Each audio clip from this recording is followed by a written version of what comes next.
Hi అండి. నమస్తే. ఈరోజు నేను వినిపించబోయే కథ రాపర్తి అనురాధ గారు రచించిన ఏసీపీ సింగం ప్రేమలో పడ్డాడు 45వ భాగము. ఇక కథలోకి వెళితే కళ్యాణ్ మిన్నీని దగ్గరకు తీసుకుని ఒక చోట కూర్చుని ఉన్నాడు. అక్కడి జాలరి వాళ్ళు అంతా కళ్యాణ్ వైపు దిగులుగా చూస్తూ వాళ్ళ కష్టం చెప్పుకుంటూ ఉన్నారు. బాబు, మేమంతా మా పెనిమిట్లని పోగొట్టుకున్నాము. ఒకే రోజు 20 మంది మగాళ్ళు ఏటకి పోయి ప్రాణాలు వదిలేసినారు. వాళ్ళు వేసుకుపోయిన కొత్త బోట్లు ముక్కలు ముక్కలు అయినాయి. ఏం జరిగిందో ఎట్టా మా వాళ్ళు పోయినారో తెలియదు. నీటి అడుగున కూడా ఎంతో సులభంగా ఈతగలిగే గజేతగాళ్ళు మా వాళ్ళు. అట్లాంటిది ఆ నీటిలో మునిగి శవాలు అయ్యారు. ఒళ్ళంతా రక్తాలు వచ్చినట్టు పెద్ద పెద్ద దెబ్బలు కూడా ఉన్నాయి సారు. అయినా పోలీసోళ్ళు, ఇక్కడి రాజకీయ నాయకులు ఎంతో తేలిగ్గా తుఫాను సమయంలో తీరం మీదకి పోకూడదు అని హెచ్చరించిన ఏటకి వెళ్ళారు. నీటి తాకిడికి మునిగిపోయారు అంటూ తేలిగ్గా చెప్పేశారు. ఆ దెబ్బలు ఏంటి అంటే సొరచెప్పులు ఏమైనా ఉండి ఉంటాయి.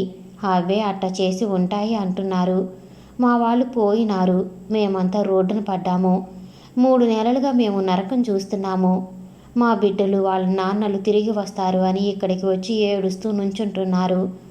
అంతా జాలి చూపి చేతిలో తినటానికి పెట్టిపోయినోళ్ళే. మాకు న్యాయం చేసేవాళ్ళు లేకుండా పోయారు. మేమంతా మత్స్యకారులం. గంగమ్మ తల్లిని నమ్ముకుని బతుకుతున్నోళ్ళం. మాకు చేపలు పట్టుకుని బతకటం తప్ప వేరే ఏదీ తెలియదు. చెప్పండి బాబు, మాకు దిక్కెవరు? మేము ఏం కావాలా? ఈ కొత్త బోట్లు కొనటానికి చేసిన అప్పు తీర్చలేక మా గుడిసెలు కూడా పోగొట్టుకుంటున్నాము. 20 కుటుంబాలు ఒకేసారి రోడ్డున పడిపోయాయి అంటూ జరిగింది చెప్పారు. అంతా విని మిన్ని భయపడిపోయి ఏడుస్తూ ఉంది. కళ్యాణ్ ఆమెను కంట్రోల్ చేస్తూ వాళ్ళని అడిగాడు, మీరుండేది ఎక్కడా? బాబు, మేము ఉండేది ఓటగడ్డ ఏరియాలో ఆర్కే బీచ్కి దగ్గరలో మా గుడిసెలు ఉన్నాయి. ఎన్నో ఏళ్లుగా మా జాలర్లం పాకలు వేసుకుని అక్కడే నివసిస్తూ ఉన్నాము. ఈ మధ్య మా వాళ్ళు కొందరు ఈ వృత్తి వల్ల ఎలాంటి లాభం లేదని, ఇప్పుడు వస్తున్న పెద్ద పెద్ద కంపెనీలు కరెంట్ షిప్లు వల్ల చేపలు చిక్కటం లేదు అని, మా మత్స్యకారులకు చిల్లర కూడా దక్కటం లేదు అని చేస్తున్న పని మానుకుని గుడిసెలు అమ్మేసుకుపోయారు. మా వాళ్ళు మాత్రం తాత ముత్తాతల నుండి వచ్చిన చేపలు పట్టే వృత్తి మానుకోలేక అద్దె బోట్ల వల్ల చిల్లర కూడా మిగలక ఒక్కొక్కరు 2 లక్షలు పోసి కొత్త బోట్లు కొనుక్కొచ్చారు. అందుకోసం మా గుడిసెలు తాకట్టు పెట్టినారు. మేమంతా మొత్తుకున్నాము. అప్పులు చేసే తిప్పలు ఎందుకు? మన ఏరియా వాళ్ళలా మనం కూడా గుడిసెలు అమ్మేసుకుపోయి ఏదైనా వ్యాపారం పెట్టుకుందామని చెప్పాము.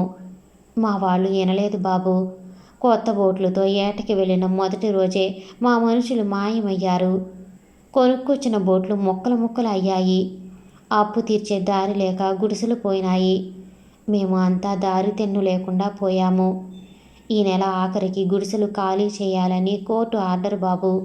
మాకు దారి చూపేవారు లేరు.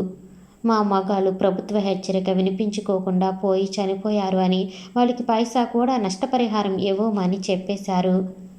ఇక్కడ ఎమ్మెల్యే నాగరాజు గారు దయామయుడు. ఆయన జాలిపడి అందరి దహన సంస్కారాలు ఉచితంగా చేయించి మాకు ఒక్కొక్కరికి 10,000 ఇచ్చారు. అంతకు మించి మాకు ఎలాంటి సహకారం అందలేదు. మిమ్మల్ని చూస్తే నమ్మి మా బాధ చెప్పుకోవాలి అనిపించింది. అందుకే చెప్పాము. మాకు మీరు సహాయం చేసి మా గుడిసెలు మాకు మిగిలేట్టు చేస్తే చాలు. ఇక్కడే బతికేస్తాం. లేదు అంటే సెట్టుకోలం పొట్టకోకలం అయిపోతాం అని ఏడుస్తూ అడిగారు. వాళ్ళు చెప్పింది అంతా విన్న కళ్యాణ్ ఎక్కడో మిస్టేక్ జరిగింది అని గుర్తించి, నేను తెలుసుకుంటాను, మీకు సహాయం చేస్తాను అని మాట ఇచ్చి అక్కడి నుండి వెళ్ళిపోయాడు. మిన్ని వాళ్ళకి ధైర్యం చెబుతూ కళ్యాణ్ వెంట వచ్చింది. కళ్యాణ్ చురుగ్గా ఆలోచిస్తూ గెస్ట్ హౌస్ చేరుకున్నాడు. అతడు సిస్టమ్ ముందు కూర్చుని తుఫాను ఎప్పుడు జరిగింది, ఎందుకు వాళ్ళు చనిపోయారు, అసలు ఆ కేసు పేపర్లో మెయిన్ హెడ్డింగ్గా ఎందుకు రాలేదు, అలాంటి విషయాలు తెలుసుకుంటూ ఉన్నాడు. మిన్నీ కన్నీళ్లు పెట్టుకుంటూ ఉంది. అది చూసి, రే ఏంట్రా, ప్లీజ్ ఏడవకు, జరిగిపోయిన దానికి మనం ఏమీ చేయలేం. బట్ ఉన్న సమస్య సాల్వ్ చేసే ప్రయత్నం చేస్తాను. అయినా తుఫాను కారణంగా ప్రమాదంలో పడితే ఎవరు మాత్రం ఏం చేయగలరు అంటూ ఉంటే మిన్నీ దిగులుగా చూస్తూ, అసలు వాళ్ళు ప్రమాదంలో పడింది తుఫాన్ వల్ల కాదు, కొత్త బోట్లు కొనటం వల్ల. వాటిని వాళ్ళు కొనకుండా ఉండాల్సింది. అవి ఉండబట్టే తుఫాన్ అయిన సముద్రం మీదకి వెళ్ళారు. ఆ బోట్ల కోసమే ఉన్న ఇల్లు తాకట్టు పెట్టారు. అలా చేయకుండా మిగిలిన వాళ్ళలా ఉంటున్న ఇల్లు అమ్మేసి ఉంటే వాళ్ళకి ప్రమాదం వచ్చేది కాదు. డబ్బులు కూడా ఉండేవిగా. అన్ని డబ్బులు పెట్టి బోట్లు కొని కోరి ప్రమాదంలో పడ్డారు. ఆ బోట్లు చూస్తే అంత దారుణంగా విరిగిపోయాయి. వాళ్ళని చచ్చిపోయేలా చేశాయి.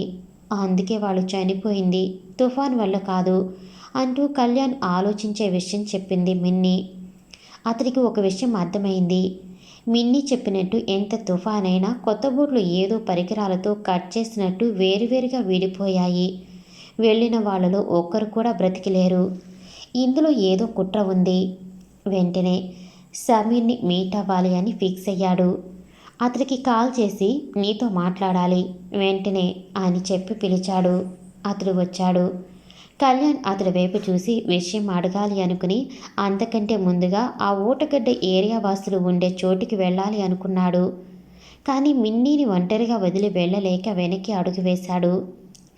ఆమె అతడితో అంటుంది, కళ్యాణ్ గారు, నేను మీతో వస్తాను. అప్పుడు నేను ఒంటరిగా ఉన్నాను అనే దిగులు ఉండదుగా. ప్లీజ్, ఇక్కడ ఉండటం వలన వాళ్ళ సమస్యలు పోవు. రండి వెళదాం అని ఎంతో ఆవేదనగా అతడి చేయి పట్టుకుని ముందుకు కదిలింది. కళ్యాణ్ ఆమెలో గొప్పతనం చూసి గొప్పగా ఫీల్ అయ్యాడు. సమీర్ని తమతో రమ్మని కళ్యాణ్ ఆ ఏరియాకు వెళ్ళాడు. చుట్టూ పెద్ద పెద్ద హోటల్స్, ఎత్తైన అపార్ట్మెంట్లు, హైమాక్స్ కమర్షియల్ కాంప్లెక్స్ లాంటివి ఎన్నో ఉన్నాయి. వాటి మధ్య చిన్న చిన్న మత్స్యకారుల గుడిసెలు వేసుకుని ఉన్నారు. అదంతా చూస్తే కళ్యాణ్కి అర్థమైంది వాళ్ళు ఉంటున్న ఏరియా ఎంతో వాల్యుబుల్ అని. అక్కడికి తీసుకువచ్చిన కళ్యాణ్ వైపు సమీర కాస్త కంగారుగా చూస్తూ, ఇక్కడికి ఎందుకు తీసుకువచ్చావు కళ్యాణ్ అన్నాడు. కళ్యాణ్ అతడి వైపు కోపంగా చూస్తూ, ఇక్కడ సమస్య ఉంది, అది నా వరకు వచ్చింది. అంతకంటే ముందు ఈ ఏరియా పోలీస్ ఆఫీసర్గా నీ దగ్గరికి వచ్చే ఉంటుంది. బట్ నువ్వేం చేయలేదు. అసలు ఇక్కడ ఏం జరుగుతుంది నీకు తెలుస్తుందా? ఒకరు కాదు, ఇద్దరు కాదు, 20 మంది ఇన్నోసెంట్ పీపుల్ చనిపోయారు. ఇప్పుడు వాళ్ళ ఫ్యామిలీలు రోడ్డున పడ్డారు. ప్రభుత్వం ఏమి పట్టనట్టు ఉంది. ఎందుకు? నాకు తెలియాలి. ఈ గుడిసెలు చుట్టూ ఖాళీ చేసిన చాలా గుడిసెలు ఉన్నాయి. వాళ్ళంతా అమ్మేసిపోయారు అంటున్నారు. వాళ్ళు ఎవరికి అమ్మారు? ప్రస్తుతం ఈ 20 గుడిసెలు ఎవరి వద్ద తాకట్టు పెట్టబడ్డాయి? కోర్టు ఖాళీ చేసి ఎవరికి ఈ సైట్ హ్యాండ్ ఓవర్ చెప్తుంది? చెప్పు. అంతేకాదు, ఇక్కడ ఏరియా ఎమ్మెల్యే, ఎంపీ అందరి వివరాలు నాకు కావాలి వెంటనే అంటూ ఆర్డర్ వేశాడు కళ్యాణ్. సమీర్ కంగారుగా చూస్తూ వాళ్ళ ముందు మిన్నీ ఉండటంతో ఇబ్బంది పడ్డాడు. కళ్యాణ్ అర్థం చేసుకుని కారులో ఉన్న స్వీట్స్ ఇంకా ఫ్రూట్స్ మిన్నీకి ఇచ్చి అక్కడి పిల్లలకి పంచమని చెప్పాడు. ఆమె నవ్వుతూ అలాగే అని వెళ్ళి అక్కడ పిల్లలకి స్వీట్స్ పంచుతూ ఉంటే ఆ ఏరియా ఆడవాళ్ళు ఆమెను తమ మధ్య కూర్చోబెట్టుకుని ఉదయం అలా ప్రవర్తించాము, ఏమీ అనుకోవద్దు అని క్షమాపణ చెప్పారు. మిన్నీ వాళ్ళతో ఎంతో మంచిగా మాట్లాడుతూ, నాకే కోపం లేదు, మీరు మీ బాధలో అలా చేశారు. ఇప్పుడు కళ్యాణి గారికి మీ సమస్య చెప్పారుగా, ఆయన మీకు తప్పకుండా సహాయం చేస్తారు అంటూ నమ్మకంగా చెప్పింది.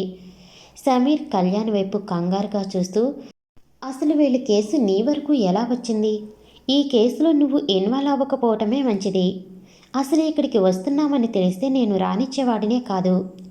ముందైతే మనం వెళ్ళిపోవాలి, ఇక్కడ ఏమీ మాట్లాడుకు అంటూ రిక్వెస్ట్ చేస్తూ చెప్పాడు సమీర్. కళ్యాణ్ సీరియస్గా చూస్తూ ఉన్నాడు. మిన్నీ అందరికీ స్వీట్స్ ఇచ్చి కళ్యాణ్ దగ్గరికి వచ్చింది. కళ్యాణ్ అక్కడ వారి మధ్యకు వచ్చి, నేను మీ ఊరు గెస్ట్గా వచ్చాను, కానీ ఇక్కడ కూడా ఏసీపీగా నాకు పని తగిలింది. అది పూర్తి చేసే వెళతాను. మీకు న్యాయం చేస్తాను. ఒక్క వారంలో మీ సమస్యకి పరిష్కారం ఉంటుంది.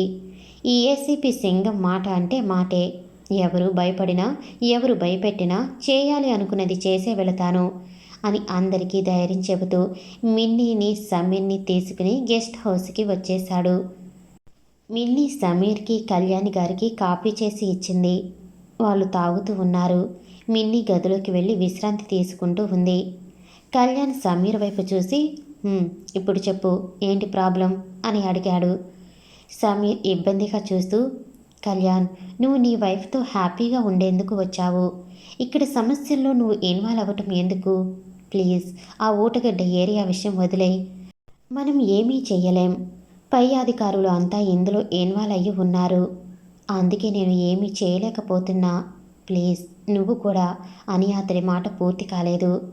కళ్యాణ్ సీరియస్ అవుతూ, ఇంకాపుతావా? ఏం మాట్లాడుతున్నావు నువ్వు? హా? ఒక పోలీస్ ఆఫీసర్ అయ్యి ఉండి ఇలా ఏమీ చేయలేను అంటూ ఉన్నావా? నీకు సిగ్గు అనిపించటం లేదా? అంతదానికి ఎందుకు డిపార్ట్మెంటులో చేరావు? హా? నాది ఈ ఊరు కాదు, ఒప్పుకుంటా. ఇక్కడ ఏసీపీ నేను కాదు, ఒప్పుకుంటా. బట్ నన్ను వెతుక్కుంటూ ఒక సమస్య నా దగ్గరికి వచ్చింది. నేను ఎలా కాదు అంటాను? కళ్యాణ్ ఒకసారి ఏదైనా కేసు పట్టుకుంటే దాని అంతు చూడందే ఊరుకోడు. తెలుసుగా నీకు. చేత కాకుంటే ఊరుకో. నేను ఎలా అయినా విషయం తెలుసుకుంటాను. ఎక్కడ తప్పు జరిగిందో తెలుసుకుని తగిన శిక్ష వేయిస్తాను అంటూ ఖచ్చితంగా చెప్పాడు. సమీర్కి కళ్యాణ్ సంగతి తెలుసు. అందుకే అతన్ని అడ్డుకోలేక, కళ్యాణ్, నువ్వు సీరియస్గా డిసిషన్ తీసుకున్నాక ఇంక నేను ఏం చెప్పినా నువ్వు వెనకడుగు వేయవు, నాకు తెలుసు. కానీ నువ్వు ఒక్కడివే ఏమీ చేయలేవు. నీకు నేను హెల్ప్ చేస్తాను. నువ్వు అడిగిన వివరాలు అన్నీ రేపటికల్లా నీ ముందు ఉంటాయి. But one condition. నువ్వు ఈ కేసు ఇన్వెస్టిగేషన్ చేస్తున్నట్టు బయట పెట్టకుండా సీక్రెట్గా డీల్ చేయాలి. నీకు నేను సహకరిస్తున్నా అని తెలియకూడదు, లేదా సమస్యలు వస్తాయి. నేను ఈ కేసు కొంత స్టడీ చేశాను, కానీ నా పై అధికారి నన్ను అడ్డుకుని ఎలాంటి ఇన్వెస్టిగేషన్ చేయనివ్వలేదు. ఎంతో తేలిగ్గా మత్స్యకారులు చనిపోయారు తుఫాను కారణంగా అని రిపోర్ట్ తయారు చేయించి కేసు కొట్టేశారు. అందుకే నేను ఏమీ చేయలేకపోయాను. నువ్వు ఇన్వాల్వ్ అయ్యావుగా, అసలు విషయం అంతా బయటకు వస్తుంది. నాకు సంతోషంగా ఉన్న భయం కూడా ఉంది అని కంగారుగా చెప్పాడు. కళ్యాణ్ సమీర్కి ధైర్యం చెబుతూ, నేను చూసుకుంటాను. నువ్వైతే చనిపోయిన వారి పోస్ట్ మార్టం రిపోర్ట్స్, ఇంకా ఆ ఏరియా ల్యాండ్ కొనుక్కున్న వాళ్ళ వివరాలు, బోర్డు అమ్మిన వారి వివరాలు, ఇల్లు తాకట్టు పెట్టుకుని సొంతం చేసుకున్న వ్యక్తి ఎవరు అనే అన్ని విషయాలు నాకు అందించు. అంతా నేను చూసుకుంటాను అని చెప్పి పంపించాడు. ఇప్పుడు కళ్యాణ్కి ఒక క్లారిటీ వచ్చింది. ఇక్కడ జరిగిన సంఘటనలు ప్రమాదవశాత్తు జరిగినవి కావు. ఖచ్చితంగా ఎవరో పెద్ద మనిషి ప్లాన్లా ఉంది. 20 మంది ప్రాణాలు కోల్పోయారు. వాళ్ళని ఎవరైనా చంపి ఉంటారా? ఎందుకు? ఎవరు చేశారు ఇది? అంతా తెలుసుకుంటాను. నేరం చేసిన వారికి శిక్ష పడుతుంది అనుకుంటూ అతడు కూడా అక్కడి ఏరియా వివరాలు అన్నీ తెలుసుకునే ప్రయత్నంలో ఉన్నాడు.